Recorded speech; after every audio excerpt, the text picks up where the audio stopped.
Kasus dugaan korupsi proyek penambahan ruang IGD di Rumah Sakit Umum Daerah Lombok Utara yang diduga kerugian negara yang muncul senilai 700 juta lebih kembali mencuat ke permukaan.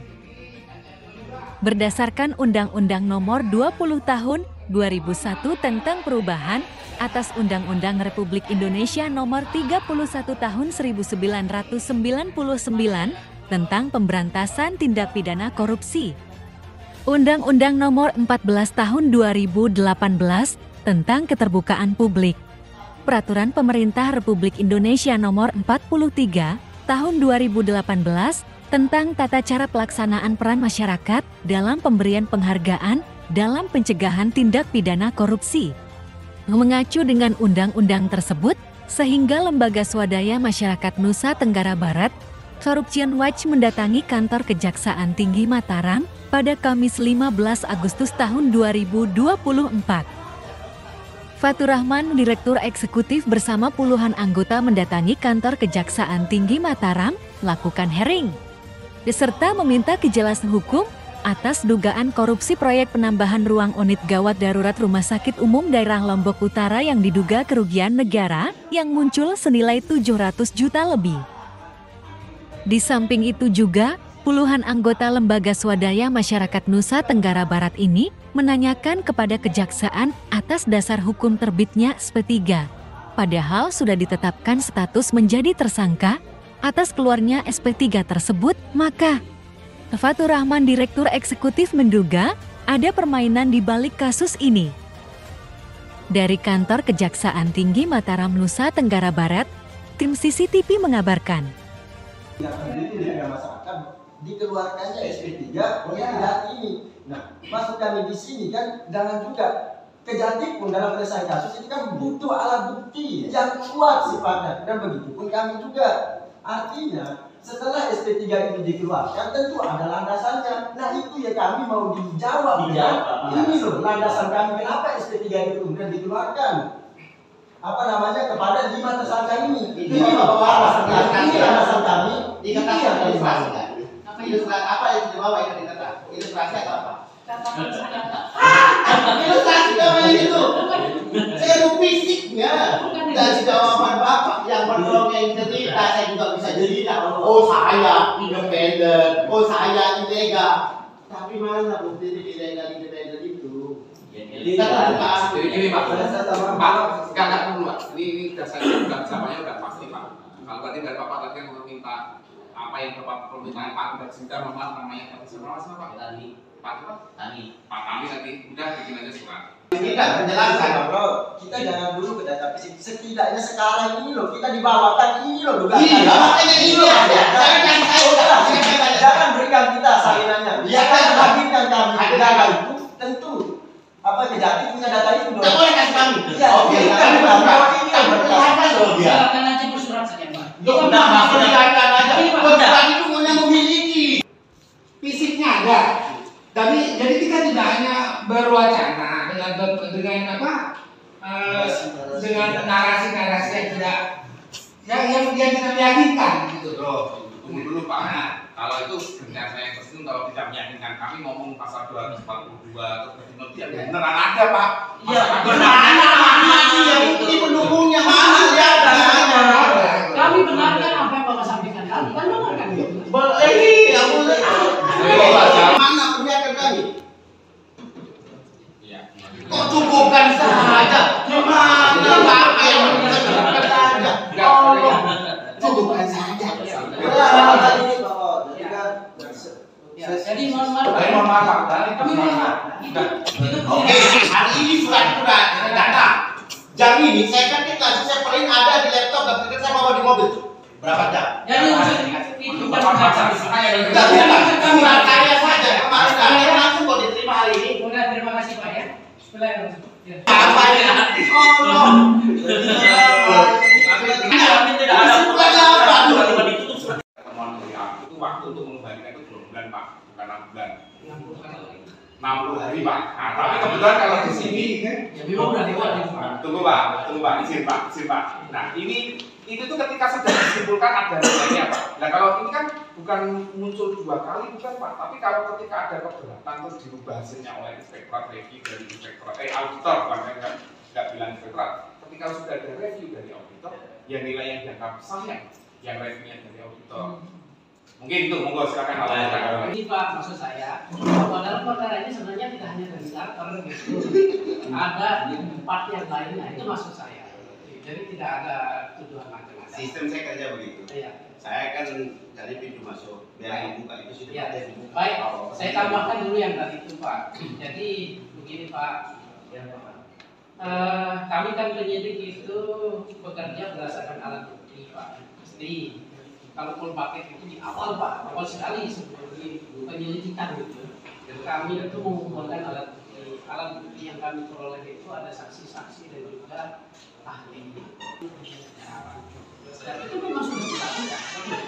Nah kalau kaitannya tadi angka 700 mungkin itu dulu saya sendiri itu mohon maaf ya, saya selaku penyelidik tidak paham nilainya dari ini. Tetapi dulu mungkin angka perkiraan karena begini. Di tahap penyelidikan boleh kita mengira-ngira, tetapi pastinya itu kan nanti di tahap penyidikan setelah dilakukan audit oleh ahlinya auditor. Nah, di tahap penyidikan itu dilakukan audit oleh inspektorat dan ketemu nilai dari korban 2 itu ketemu, tetapi kemudian kan entitas yang diaudit itu punya hak untuk menjawab itu. Punya hak, dan tidak perlu dia harus ke kami selaku penyidik, karena kami kan meminta inspektorat dia bisa saja dia kemana. Bahkan Bapak pun kalau misalnya dipersyaratkan misalnya, kan berhak untuk melawan, berhak untuk menjawab. Itulah yang dilakukan oleh PPK tadi itu.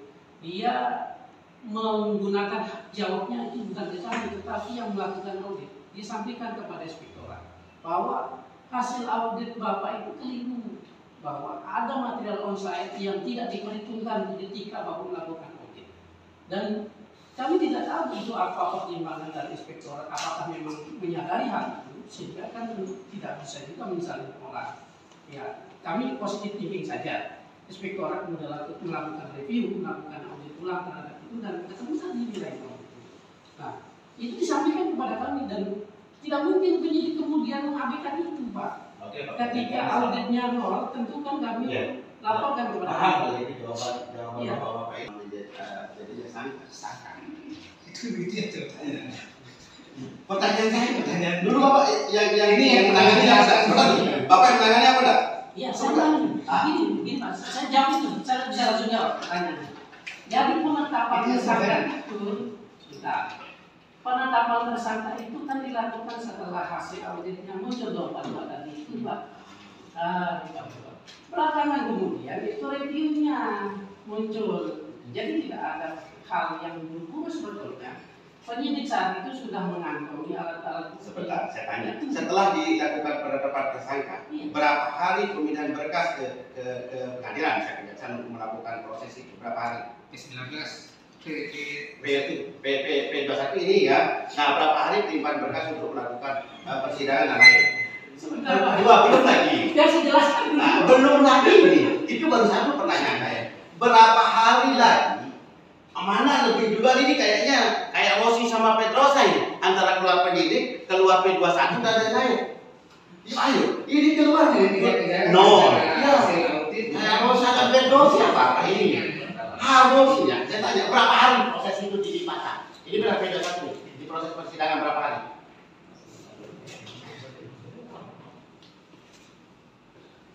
Berapa hari? ya. Jadi mohon penjelasan. Ini bedanya mungkin Bapak frame Bapak berpikir itu seperti perkara pidana umum yang ditangani penyidiknya oleh polisi gitu ya. Jadi kami di sini itu kan penyidik kami yang menuntut umum kami yang akan membawa Saya juga biasa melaporkan ke pengadilan desa ya. Dan bukan dari tahun ini baru permasalahan ini, dari 3 tahun yang lalu berapa kepala desa yang saya laporkan dan berapa kepala desa yang sudah masuk. Dan satu kepala desa kemarin, dia prosesnya dilamakan oleh pihak KPK. Saya buat surat ke penyidik, ke pengawas kepolisian, maka dia dipercepat. Karena kemarin yang pelapor maupun yang lain tidak tahu alur apa ini. Tembusan hearing ini saya sudah tembuskan ke jagung pengawas kejaksaan BPK. Apalagi nanti Saya minta hasil full paket sidemak SP 2HP yang 2 kali dan SP 3 itu yang saya lampirkan. Karena pelapor ini tidak tahu jalurnya mereka melakukan bagaimana. Saya kemarin terakhir di Polres Lombok ada satu kepala desa yang lama diproses. Saya surati pihak pengawas kepolisian. Nama saya ini ada sebuah ilustrasi, sebuah contoh saja. Ya, Pak saya lanjutkan. Kita tidak melihat Ya maksud saya. Jadi ini hanya contoh. Sesuatu berdasarkan narasi berpikir. Nah, lalu mencerminkan bagaimana implikasi, bagaimana realisasi kita menjalani keyakinan hukum. Itu yang terpenting. Jadi penjelasan dari Pak Hasan tadi, mohon maaf ya. Penjelasan dari Bapak itu belum matching di otak saya karena Bapak menjelaskan kesimpulan. Nah, itu menghasilkan putusannya SP3, bukan putusan. Sebetulnya SP3 itu kan tahap penyidikan. Penyidikan itu kan sudah menetapkan tersangka. SP3 atau tersangka itu setelah hasil semua kan. Ini sebelum audit sudah ada putusan, sudah ada penetapan tersangka. Nah, berproses Mereka katakan bersurat. Oh, jangan sampai, maaf ya, tidak hanya bawa omongan saja tanpa ada bukti. Artinya kok, tidak diganti dengan maka omongan sini hari ini harus tidak kita itu sendiri. Kami melakukan apapun ini bukan hari kemarin, bukan karena ada politik, tidak. Saya memantau kasus ini, saya turun sampai kemarin terakhir saya laporkan di Kejari terkait penggunaan dana blok untuk menyewa pengacara. Saya melaporkan di sana. Maksud saya hari ini jangan sampai alasan curang dong, alasan pelapor dong. Padahal saya di manapun inilah menjadi dasar agar sudah menjawab bahwa jangan hanya sekedar maaf ya, omongan belaka ini kan bagi kami mah ini hanya khayalan cerita kayak film dongeng lah. Kan film yang menarik itu adalah film yang disukai dengan real tuh. Nah sekarang pertanyaan itu mana? saya tambahkan. Jadi satu hal yang menjadi perhatian publik keberadaan SP3. Karena SP3 ini hanya bahasa mitos. Nah, sementara ini menimbulkan keresahan, juga menimbulkan keraguan masyarakat. Walaupun bukan DPR gitu kan, kami menjadi wakil dengan umumnya masyarakat untuk membuktikan bahwa ini benar ada. Jadi banyak beredar bahwa tidak ada SP3 kan seperti itu. Dan ada yang mengatakan sudah SP3.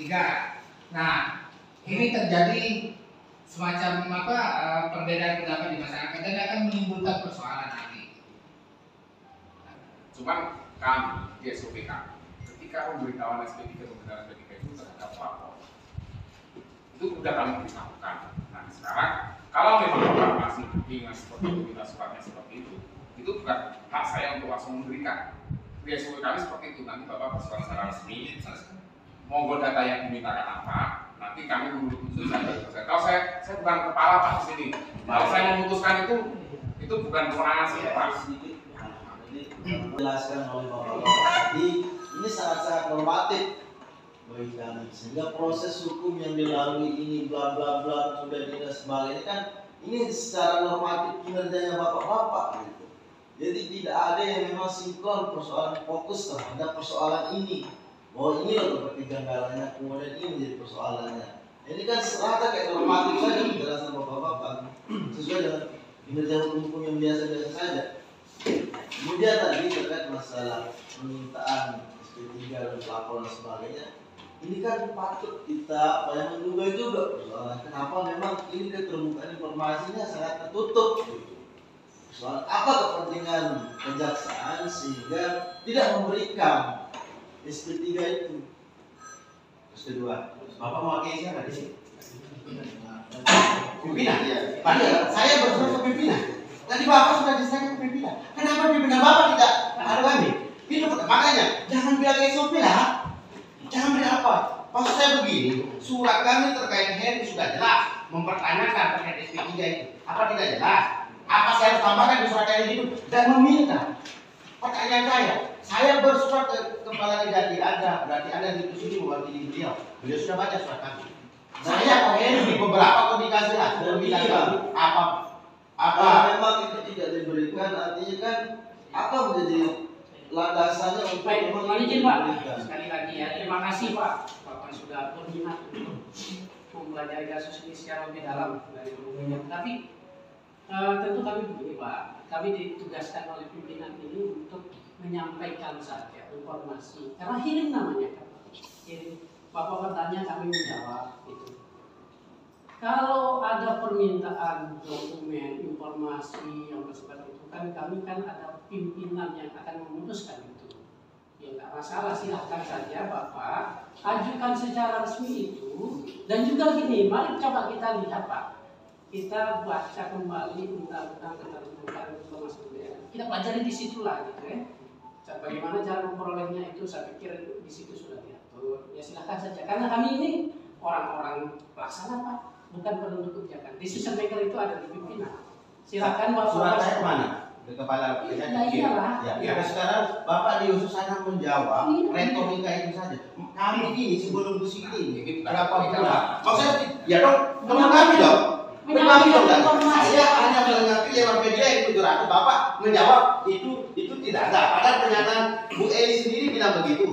Nah maksud saya lengkapi dong. Mana omongan Bapak? Makanya saya bilang itu hanya cerita khayalan.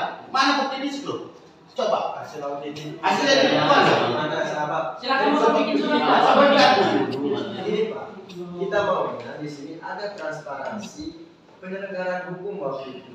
Ketika Bapak mengatakan hasil audit yang dikeluarkan oleh Inspektorat ini, tunjukkan ini loh bukti fisik yang kami terima waktu itu selama menggelar persidangan, selama penyidikan. Kan tentu disampaikan dong lewat dari inspektorat kepada kejaksaan bahwa ini hasil temuan yang kami lakukan selama audit. Nah, kenapa kita hanya diberikan omongan-omongan saja dan kenapa tidak ditampilkan ini loh proses yang kami lakukan sebagai bentuk transparansi kami dalam segala itu. Ini loh yang kami dan supaya kami juga jelas. Karena begini, sebentar dulu, ajaib juga ini kasus ini kok bisa tiba-tiba setelah ada 242 ini tiba-tiba jadi nol samping kerja ini. Karena kami pun banyak juga sering membaca juga LHP yang dikeluarkan inspektorat maupun BPK. Sampai sejauh ini nggak ada orang yang nol itu.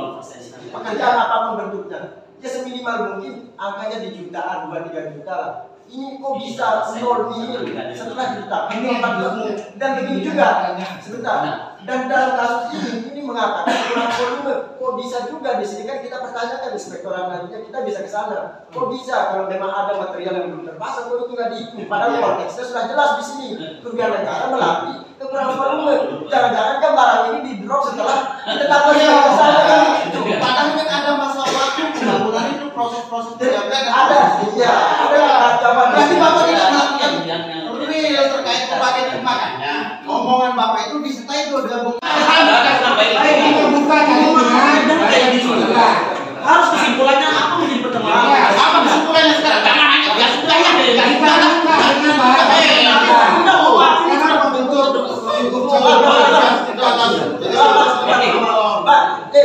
Sebentar. Begini Pak. Jadi ini dulu. Begini Pak. Sebelum SP3 ini dikeluarkan ada gelar acara yang dilakukan dulu. Nah, bacakan hasil gelar perkara waktu itu gelar acara yang kemudian sampai mengeluarkan SP3. Itu loh. Kan kami nggak meminta oke lah. Secara bukti fisik kami tidak diberikan untuk fisiknya. Tapi bacakan sekarang mana bukti hasil gelar acara itu untuk mengeluarkan SP3 kepada 5 tersangka terhadap kasus ini. Jadi isinya sudah kami sampaikan. Belum sampai. Mana dia? Jangan begitu kan.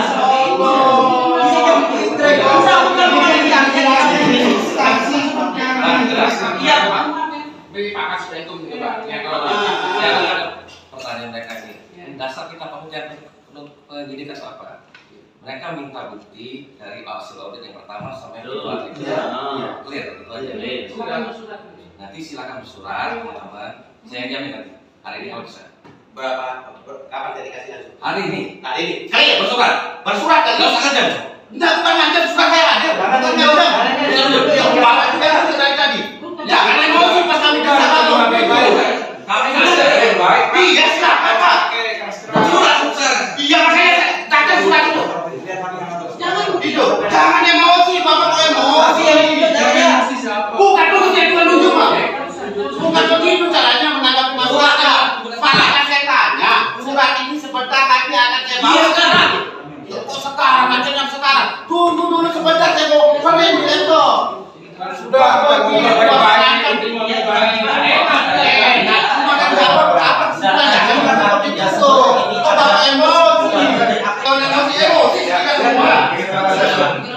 tadi yang kurang emosi kok.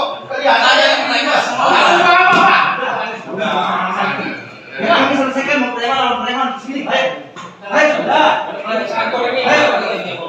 Bapak lihat muka saya Pak, Anda di mana-mana di luar. Saya baik-baik datang sini kok emosi. Aduh, seluruh sih. Emosi.